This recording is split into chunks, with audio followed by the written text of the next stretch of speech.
an ultimate global podcast. Hello, and welcome to our special weekly podcast on trending international and social affairs. You're listening to Saurabh Kora and George Mavros from Sydney.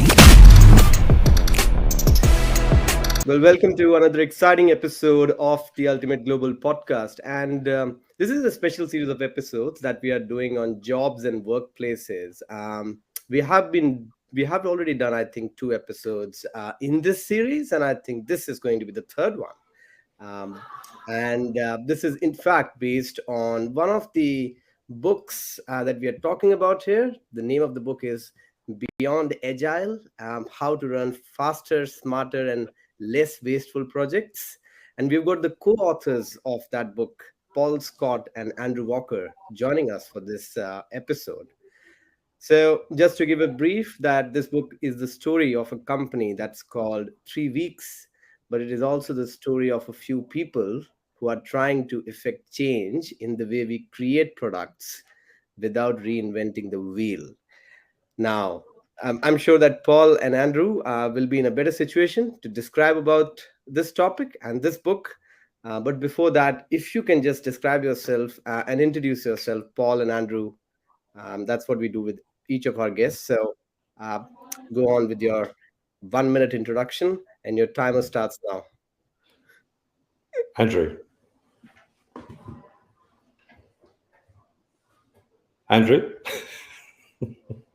it's your turn.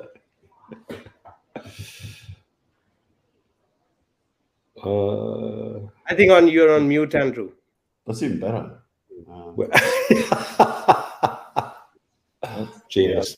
Introductions and minimalist. So I'm a career technical project manager. The last 25 years have been in web and mobile, which started in 97. A big chunk of that was project rescue. So like Walmart Home Shopping, Sony's distribution systems around Europe, a big till system for one of the biggest retailers in the UK.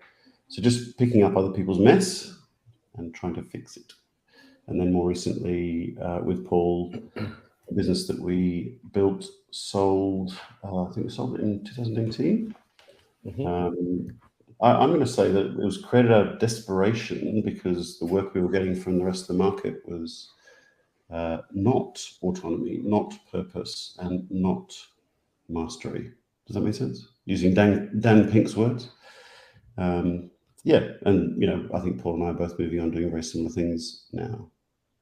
I'm co-founder of a company called Thunder Labs, which is now picking up the same methodology and separately also branding that methodology, which is now called Spartan Method. It's me. Wonderful, Andrew. And Paul, you can take over. Yeah, sure. So thank you, Saurabh, and thank you, George, for having us on the podcast. Andrew and I, our story goes back to 2001, I think, Andrew, when we were working together in London for a contract project management firm, working on some business with British Telecom, and in the sort of early days of e-commerce. And I was the sort of customer experience project managery guy that used to drive Andrew wild because I would be slowing down the project when he wanted to speed it up. Anyway, roll forward 15 years or 14 years, and we met up in Sydney in 2015, in October 2015.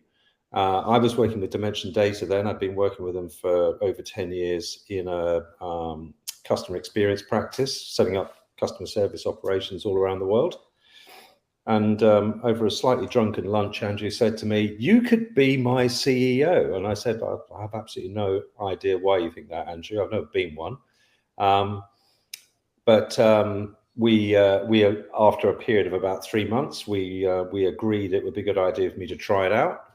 So I came to Sydney and spent 2 weeks with Andrew and his team in 3 weeks, meeting the team, meeting customers, learning about the method they were using.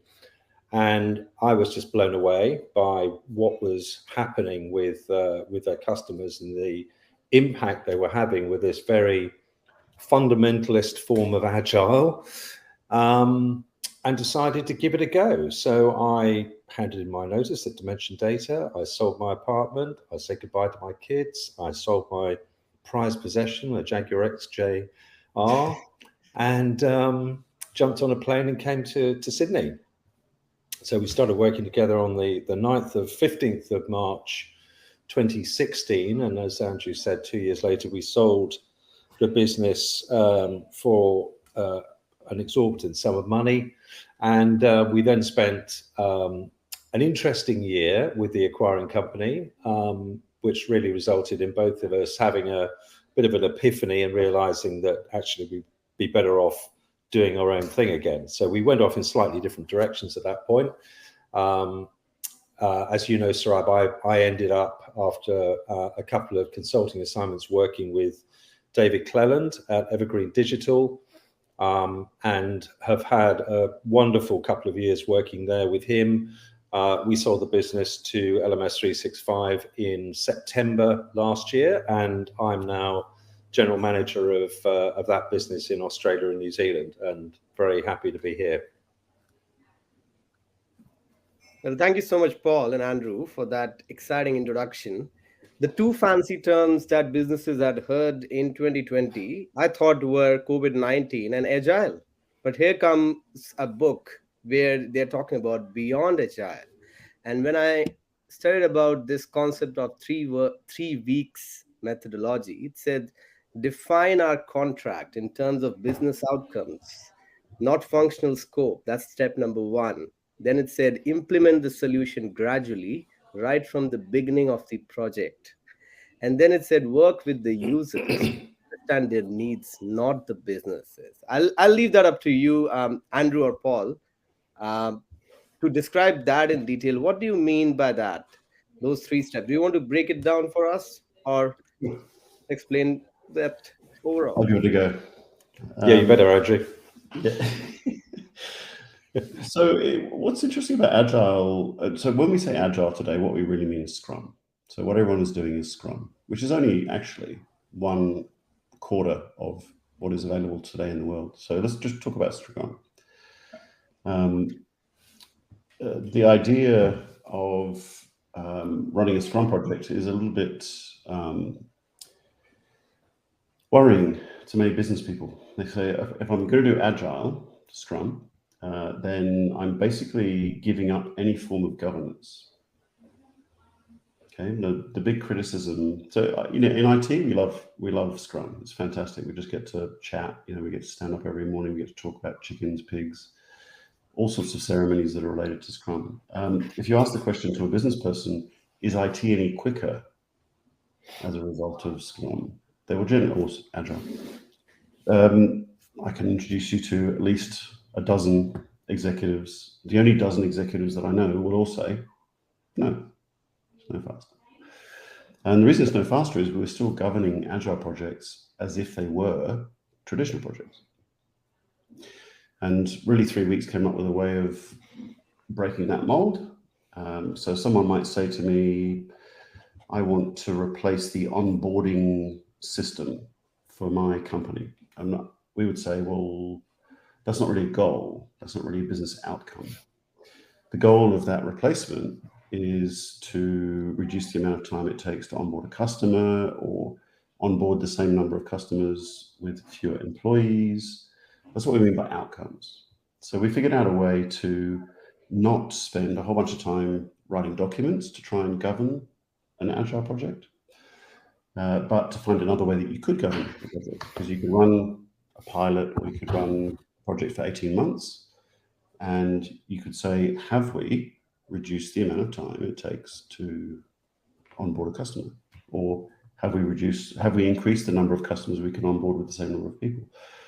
It's such a simple idea. I'm not sure, well, I am sure why it's not popular, but and it's extremely effective, because what a lot of people who have come from a non-startup background probably don't appreciate is that big corporates spend, I'm trying to get my screen right, spend that much time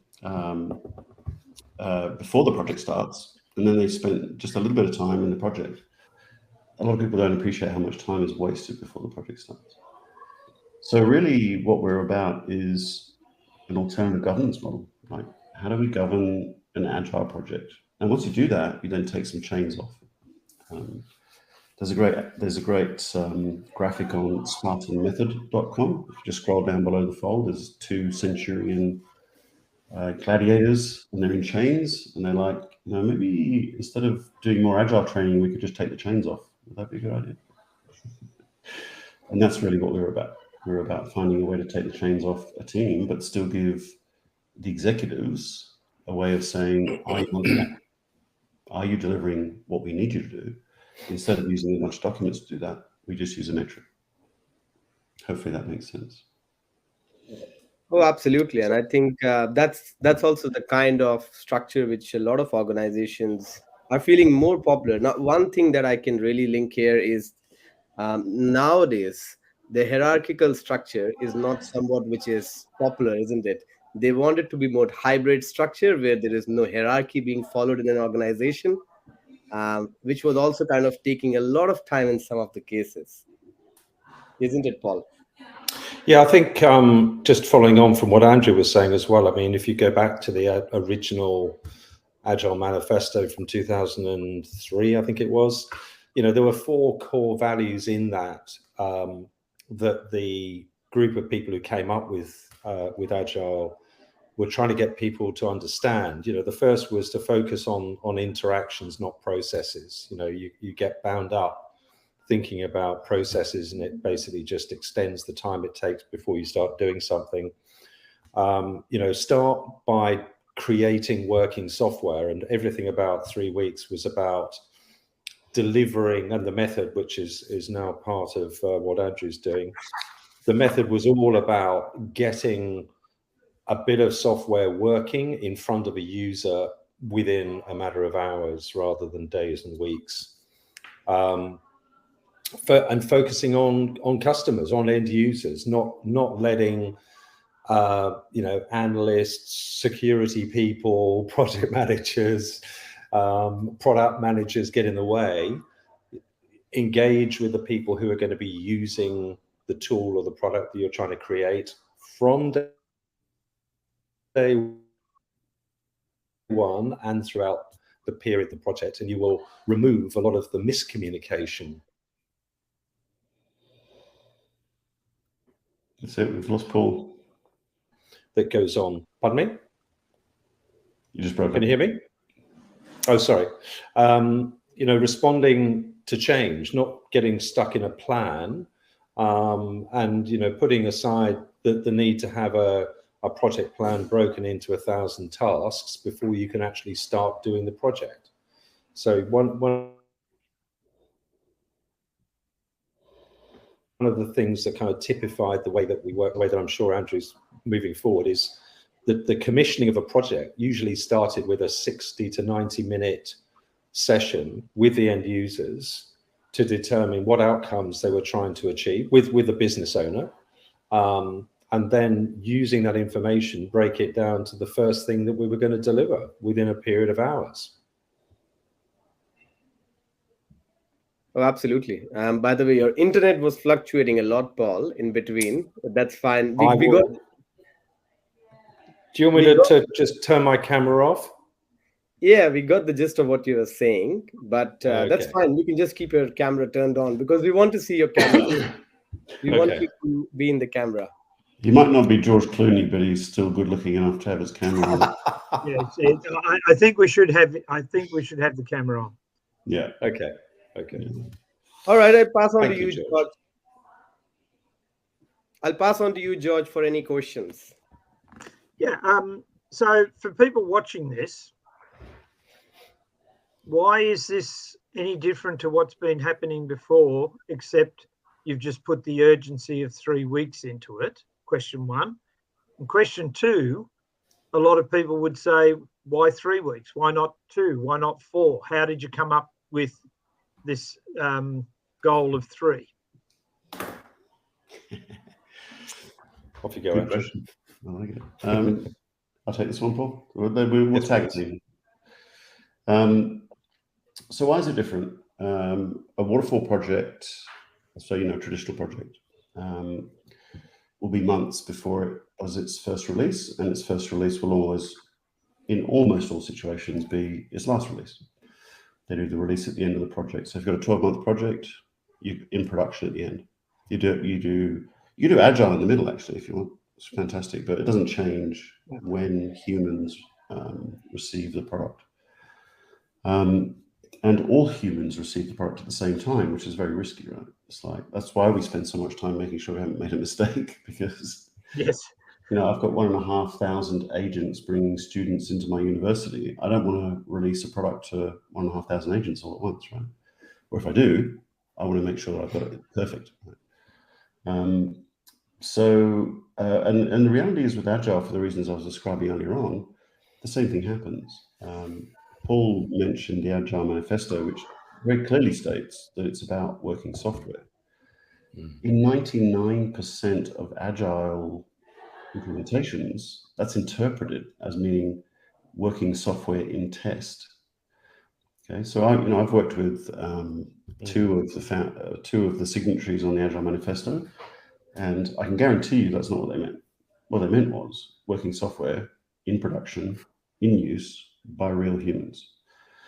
So Agile and Waterfall, primarily because they're both governed the same way, failed to deliver any earlier software in production than anything else. So the Spartan method, 3 weeks method, Beyond Agile method, whatever you want to call it, is all about, I start an 18-month program with a live release in, let's say, less than a month. And the answer to your second question is, doesn't matter. If it's 2 weeks, 3 weeks, or 4 weeks, I don't care, as long as it's not 3 months, 6 months, 12 months. In fact, I'm simplifying it down for Thunder Labs. We just say in the first month, because the difference between 3 weeks and a month is irrelevant for a $3 million program. And it's easier to say 1 month than it is to say 3 weeks. I don't know if it's got any less syllables, but hopefully that answered your questions. Thank you. So with your approach, what's the hardest thing, do you think, for people to take on board when you say, I know you've been doing that, but this is how we're going to do it? What do you think is the biggest hurdle to overcome? Is it, we've never done this before, which is one of the world's greatest reasons. I mean, why we still don't have concrete wheels on our cars, because somebody should have just said, we've always done that. Yes. So let me answer that one first, because my observation would be when we went into established IT environments, and one of the case studies in the book is News Call. The biggest single problem we faced was a cultural one, which was the IT department had a set way of doing things. They were doing what they perceived was Agile, and they were a big team. And we came in and we said, yeah, it's not quite Agile. If you go back to first principles, this is what it actually looks like. So it was very, very challenging to get that kind of cultural mindset right. And I don't think, and you can correct me on this, Andrew, I don't think we ever managed to convert an entire IT department to work this way. I think what we succeeded in doing was demonstrating to established IT departments, if they wanted to do stuff using our method, they needed to put a sort of a force field around the team to protect them from the rest of the organization, because otherwise it's two things happen. Standards and practices get diluted, and the team that are there to do this kind of Agile development find themselves getting dragged into stuff which is nothing to do with what they've been brought in to do. So my observation would be the biggest single challenge we faced was a cultural one. Yeah, and I would say that the culture was the culture of starting small has been lost in IT. Like in every other profession back in the 80s and 90s, people would run pilots, they would run tests, they would give it a go on a small scale, and they would just use their logic to go, how do I not give this to every agent in the university, or how do I not expose every student to this? But what happens, just because of our fear in IT of failure, and I actually think it's a cultural thing, like what Paul's saying, it's because of the management styles that have emerged in the 90s and 2000s and 80s, where you make a single mistake and you're flogged to death for it. So people don't want to make mistakes, right? We talk about it. Like we watch the TED Talks and we think, yeah, great, we can all make mistakes. But when you make a mistake in a big corporate, it's not going to end well for you. So there's this hysteria, there's this this fear of doing things on a small scale. Even when we prepare people for it, even when people sign up to it, the first time they see it, it's just weird, right? You imagine deploying a solution that has it doesn't have a user admin screen, doesn't have a reference data admin screen. Imagine those things are happening behind the scenes by a developer. Imagine we're not going live to every agent, which means we can't do every course, which means we probably can't take credit cards, which means we can't do. It's that idea, right? And then as soon as you have that conversation with architects, business analysts, anyone who's involved traditionally in delivering IT, they want to say, oh, we can't do that without this. Can't do it. So this is the cultural thing Paul was talking about. I can't do this unless we have this, and we can't do that unless we have that. And then you just back into, you've got to build everything at once. It's just this fear-driven, very reasonable, by the way. I'm not suggesting this is an unreasonable way of thinking. Where we are in IT at the moment, it's like, it's got to be all at once is a really hard culture to break. But what are some of the ways? I was just thinking on that conversation, Andrew. So do you think there are some ways through which you can kind of change the way the management thinks or the architects think? Is there a way you can kind of shape the local cultures when you are kind of communicating this idea to them? Yes. So, we were a company that generally didn't help companies do this stuff. We actually asked everyone inside our company, do you want to help other people do it? And we tried it a couple of times and they were like, no, let's not do that again. It's really hard. Let's just carry on kicking goals because they love kicking goals, right? But I guess the point I'm making is we were ground up. We didn't start at the CIO and work down. We started with someone, like quite often business people, but sometimes someone in the CIO, and we would deliver a project. So my answer is absolutely, you can start to do this on a small scale. And the reason that's exciting is because, I don't get distracted by another thought, but the reason it's exciting is you can create a huge amount of momentum if you do one project this way. The business customer will rip your arm off to do a second one, a third one, a fourth one, a fifth one, a sixth one. Once they've done it once, which is weird for all the reasons so it's not just technical people who struggle, by the way, when we're talking about culture. It's also business people. It's like, oh, this thing you've given me isn't finished. It's like, no, yeah, we talked about this before we started. It's only going to do a very small amount. We're not promising to build you an 18-month program in 3 weeks or a month, right? But once they've done it once, it's huge demand. And it's a wonderful thing to see people wanting you to do another project instead of, don't annoy me with this other project of yours. So I guess my answer is leading by example and delivering a solution where they failed to deliver one successfully before is in itself a great way to encourage people to do it more. And what you see is it tends to gain momentum.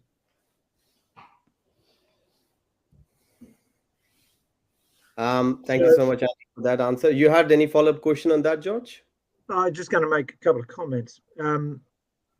What I'm hearing, Saurabh, is something that I've spoken to you about probably from the first time I met you. What I'm hearing is all of the other stuff just doesn't happen unless you get the mindset right. And Andrew Paul, like one of my sayings is that your hands can only create what your mind can see. And so if people see that we've got a 6-month program, by crikey, we won't finish a day earlier because that's what we're working towards. Yes. I'm 67, and when I was 32, I took over as MD of the New South Wales operation for Artline. And we're in the process of putting in a computer program. And to give you an idea how archaic that was, we had a 900 megabyte hard drive computer in those days. Wow. Yeah, insane. And it cost $25,000. Unbelievable. Whoa. Anyway, I took over, and part of me taking over as MD, I wanted my damn warehouse system up and running, which had been taking months and months and months. And I was told that it was going to take another 4 months. And I won't mention the actual companies, but they're very well-known computer people, very well-known software people, very well-known everything. I got them all around the table, and I said to my general manager, I'm going to be the mongrel. So I came in and I said, this program's going to be up in 2 months. All I want to know from you guys, who's going to join me, so that if it doesn't, I'm going to sue the others. Everybody decided they were going to join me. We delivered it in 2 months. Because, and I can't really share with people some of the language I used in that meeting. I walked out. They all said, Jesus, that bloke's a mongrel. Oh, he said, yes, he is. He said, he's terrible.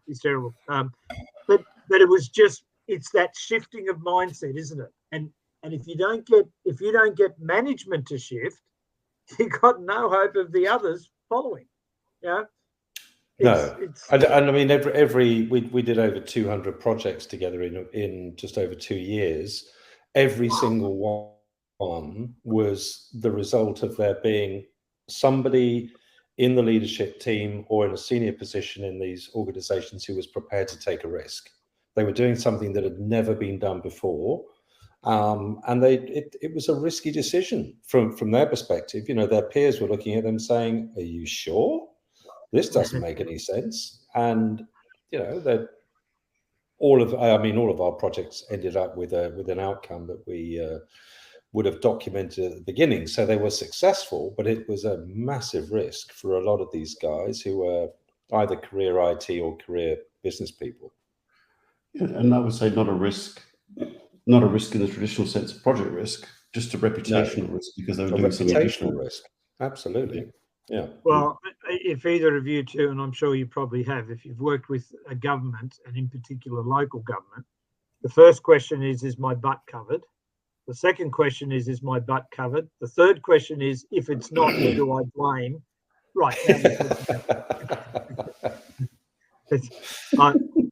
I consulted to a couple of councils for 5 and 6 years. Oh my gosh, it's just insane. It's challenging. Yeah. Yes. Yeah.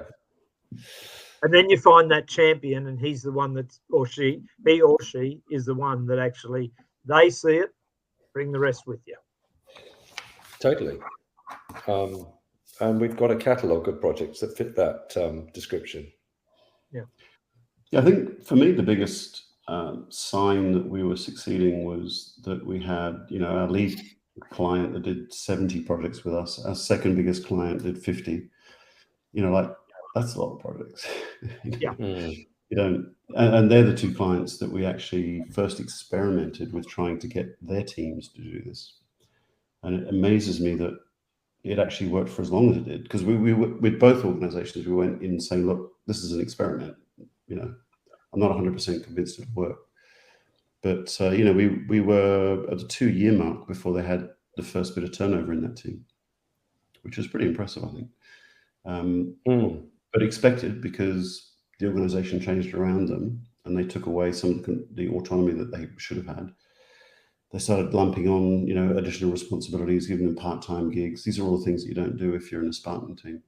And then they lost the will to live, so they left.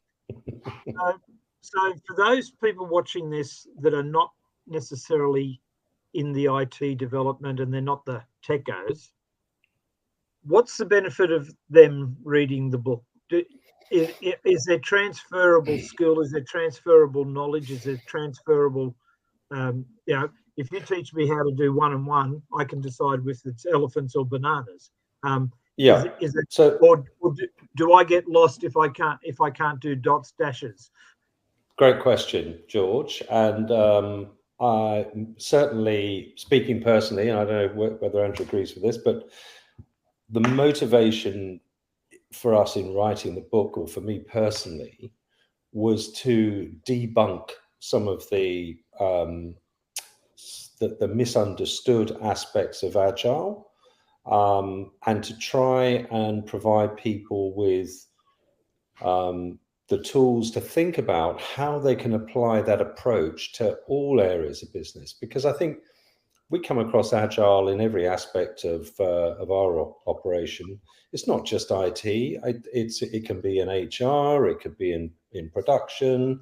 It can be in sales. It can be, lots of different functions are trying to adopt an Agile approach. But I think what we were trying to do with the book was to say, look, besides giving people the kind of story of how we ended up with something called Agile and then it didn't quite work. But the epiphany and the kind of the reveal, if you like, was actually there is a way it can work, and here's the way it could work. That was obviously aimed at our IT savvy audience, but the way we've described it, I believe, makes it much more accessible to people to help them understand how they can adopt these simple principles in every aspect of business. And just to kind of highlight what I mean by that, going back to those 4 fundamentals of the 4 values of the manifesto, that for me typified how something that should be complex can be made simple. And if you're prepared to take the risk of adopting a more simplistic approach to solving problems, you'll actually be surprised at some of the outcomes you can produce. Because that Agile manifesto was all about deconstructing a very complex process that was rooted in technology going all the way back to the 1950s, and saying, surely technology has moved on since the 1950s. The assumptions that were built into coming up with a waterfall approach to software development are profoundly aged. That cannot possibly be true in the digital era, that those things are still true.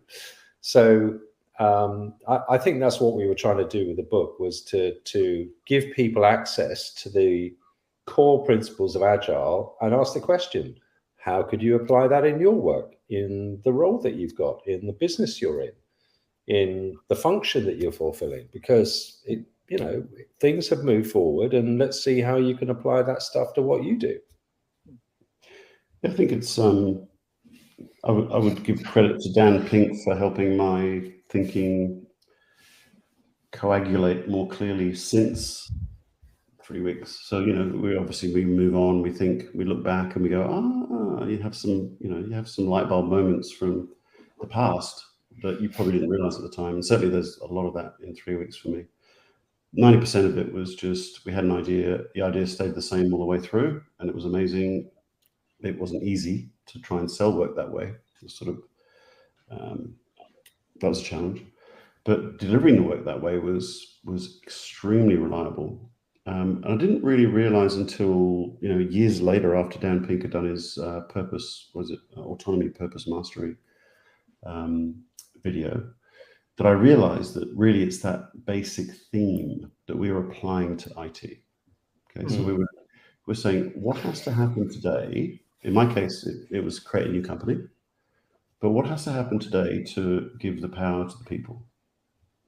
In my case, it was IT people. I think you can apply the same thinking, and it's basically the same idea. And all I did was logically deconstruct all of the things that stood in the way of an IT person having autonomy to deliver the thing that we asked them to. And ironically, that had to start with me asking them to do the thing in a different way. But it also meant we had to take a whole bunch of things out of their way to get the job done. Now, that basic idea is a really simple idea, And actually, conceptually, is not hard to get your head around. If you just ask enough questions and just approach it logically, you'll come up with the same conclusion we did. Data governance. How do I do data governance without the data governance team getting in my way? There's a way. Think about it for 10 minutes, you'll figure it out.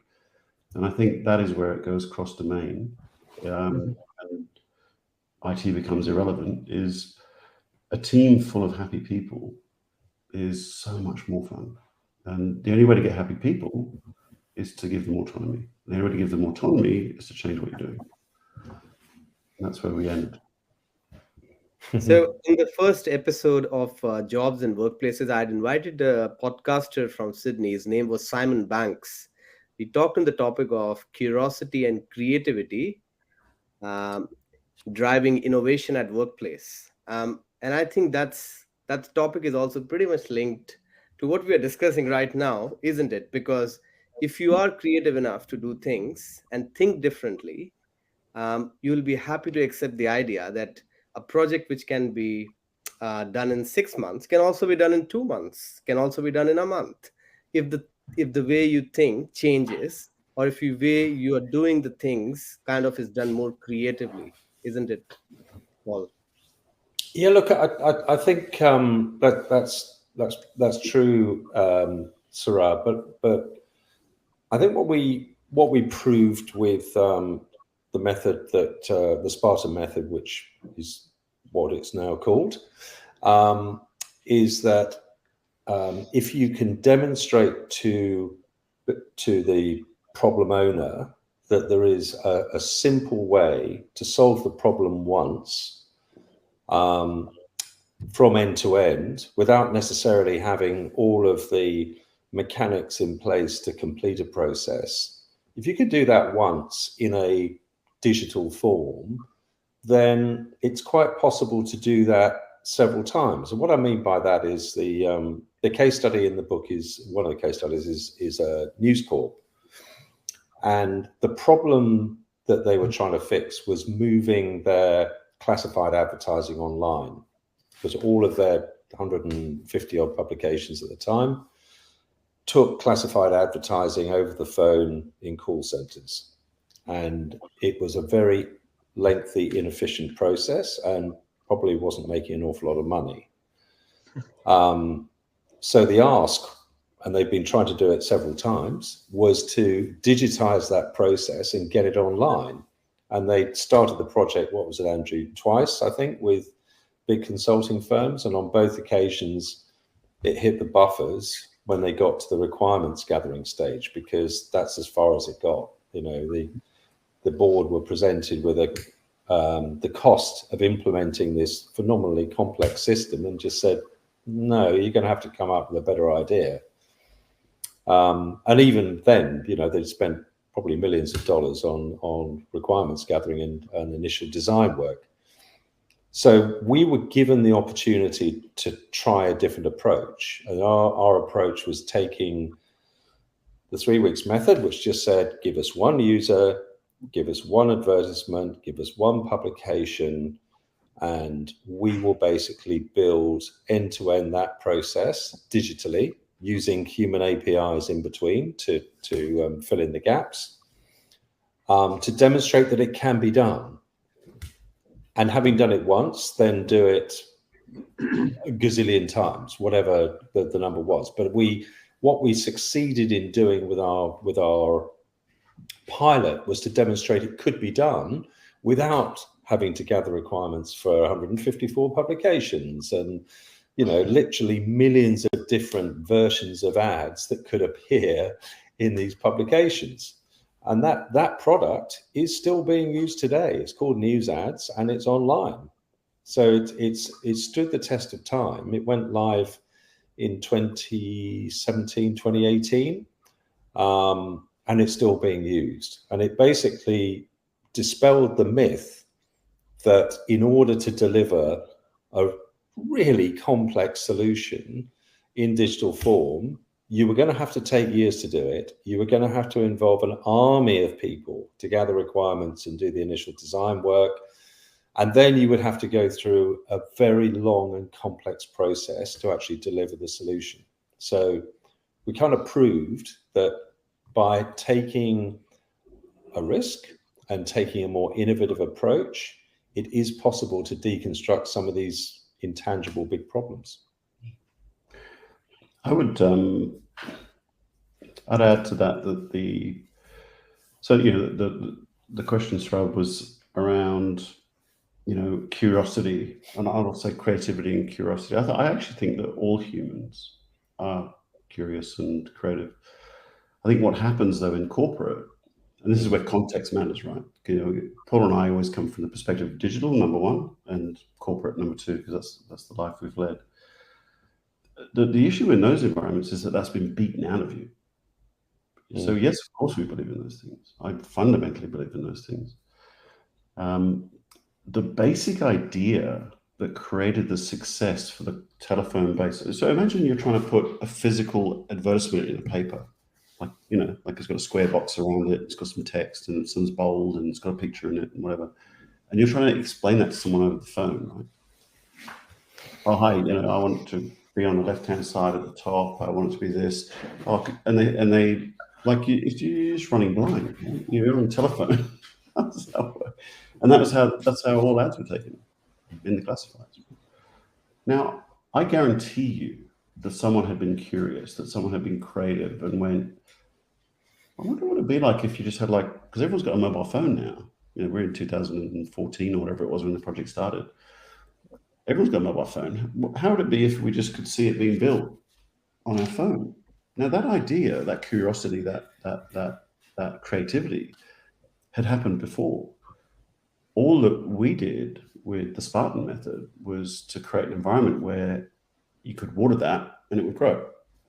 Because in a normal corporate environment, basically there was a flamethrower. Your idea came up, gone. Yep.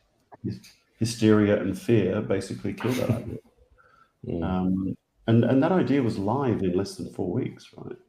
Yeah. Again, as Paul says, because we didn't have to risk giving it to everyone, because that's risky. We just found a way to let it grow into a little seedling, and then it grew from a seedling to a little thing, then it grew into a big tree, and then eventually that was the whole thing. It's the environment that allows. So I'm saying absolutely, I agree with the idea that curiosity and creativity should be nurtured.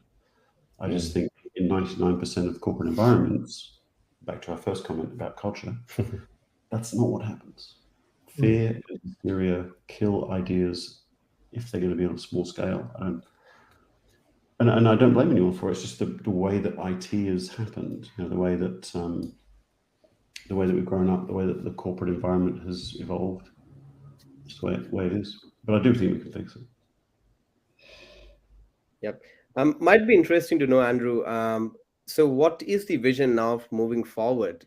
So you have told us about what you have done with the book till now and what kind of companies you have chatted with. But have you both kind of interacted and are in a vision to kind of talk to more companies in the near future, spread this message? Because I know still companies are pretty confused with what's Agile, and you're bringing in a new concept. How that's going to be a challenge for you when you talk to those people, as you just said before, that they're not going to be ready to listen to you or kind of understand what you are saying, isn't it? Yeah, my goal. So we used to, if you think about it as fishing versus helping people to fish, is the doing versus the teaching. I'm very much shifted into, I want to push back into the community. We have this apprenticeship idea, which is taking kids out of high school and teaching them the skills they need to survive in IT, build software, instead of going year 11, year 12, first year uni, second year uni, third year uni. So I think for me, it's about scale. My metric would be, how many happy seats do we have? How many software engineers, BAs, team leads do we have who are actually enjoying their job? So that's really my personal goal over the next 20 years, is to find a way to make this happen at scale somehow. I don't care who owns it. I don't care who makes it happen. But I would like to see, instead of 30 to 50 people doing this, I would like to see, tens of thousands of people doing it this way. And why? Because you wake up on Monday morning, you want to go to work. It's as simple as that, right? There's Purpose is very motivating, creates motivation. You get happy. People who are happy tend to be less mentally ill. Like, it's just a simple metric, right? So for me, and I'm frustrated by my lack of ability, because I'm not from a marketing background. I'm just a techie that likes to deliver projects. I tried to convince Paul to do that for me, because he's had experience in, or for us, I should say, not for me. But he's busy at the moment, so it'll be a few years, I think, yet before he's done something similar with some intellectual property from a previous thing in UAE. Yeah. And it lends itself to this. So, like a certification program, whatever. Don't care if it's a charity or not. Don't care if we make any money out of it. I just want to see happy people in IT, and it's so easy. One of the fun parts in the book I read was Paul had mentioned that while he was riding horses in the childhood, he learned how to become more compassionate and responsible. I know this is out of this topic, but wanted to understand, how does those two things link? I know people are close to dogs, cats. You were close to horses. That's a new passion. Well, I grew up on a farm, Sarab, so I was surrounded by animals, or I grew up right next to a farm, and I was surrounded by animals and spent a lot of time in the farmyard. But and my family have got a history with horse racing, so I was kind of thrown in, or was given the opportunity, I should say, to learn to ride very young and spend a lot of time with horses. But it taught me a lot of things, because my father's attitude, my mother's attitude was, if you want to do horse riding, that's fine, but you're going to have to look after it, and it's your responsibility. So for an 8-year-old, that was quite a daunting task, because I had to basically tend to the horse before I went to school in the mornings and look after it when I got home. So I very quickly learned the importance of taking responsibility for things, and the kind of patience and respect thing really sort of came out of having a series of quite difficult horses, where it was a case of, if you can't work out a way to communicate and collaborate with this beast, you're going to end up with a horse's hoof in your head. So it was really just it was a very long learning process. I've been involved in horses all my life, but and still learning. But it kind of taught me the importance of being prepared to take time to understand people and how they tick, and what they find simple and what they find difficult, and how you can help them. So yeah, horses have provided me with an unexpected way to learn, which hopefully is something I can pass on. Well, just for the listeners who might not know about this, that Paul and I are actually working in the same team Monday to Friday. And now I can understand where all that compassion is coming from. It's all embedded in his childhood. I have my own horse story, so I could demonstrate to you what happens when you don't communicate with a horse. You fall off the horse and you splinter your little finger into lots of little pieces. I often wondered, Andrew, why we needed something that doesn't have an on-off button and a handbrake. Yeah. What is their purpose? I do love horses. George. I also like cars, but I love horses. But when you're learning to communicate with a horse, it turns out you can make some mistakes. It's actually interesting, Paul, that there's a couple of things in our history that there's some similarities. So I think I train salespeople and have done for many years. And I created something which I call Step Away Salesman. And it actually came when in my 20s, 30s, friends of the family had a farm up at Cudal, up near Orange, and they had all sorts of things, including the horses, which I've never been comfortable around, which goes back to a childhood horse accident that took me a while to work out why that was triggering things. But I've been trying to round up these damned horses, and do you think I could get them to do any damn thing? And then I noticed, it was just something that I noticed that as I moved away, they actually came towards me. And so I was probably middle 20s, and I was starting to teach people in sales even then. And so I came up with this concept of, think of a horse. If you've got the carrot and you keep going after them, they want to go away. And so it's interesting, Paul, that you can, and for anyone listening to this, if you're observant, if you actually understand where you are and what's going on, you'll be amazed the lessons you can get from one area and just take it into something totally random.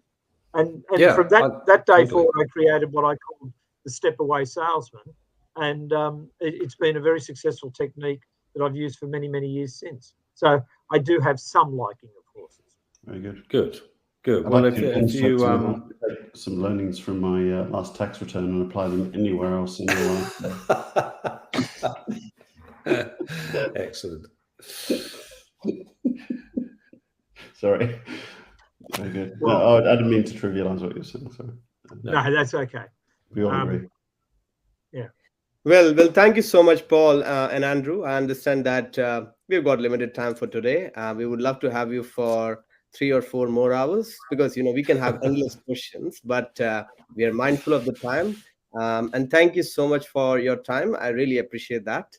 It was a very, very fascinating session to know that this concept can not only be applied in IT, but it can be applied across different domains, and how you have actually come up with this idea. I'm sure the listeners will understand more about that, and maybe some future book authors might also understand how difficult and what kind of goes into the process of writing a book through your own experiences, and how you kind of met each other. So those experiences, I think, really matter a lot to listeners who are listening to it for the first time, especially for people like me.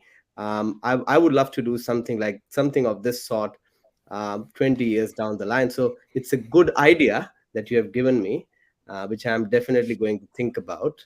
After this episode, I'm sure many more youngsters and people will be thinking about that.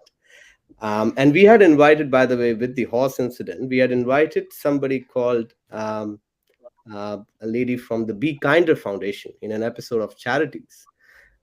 She lost her daughter, 12-year-old daughter, in a horse riding accident in Australia.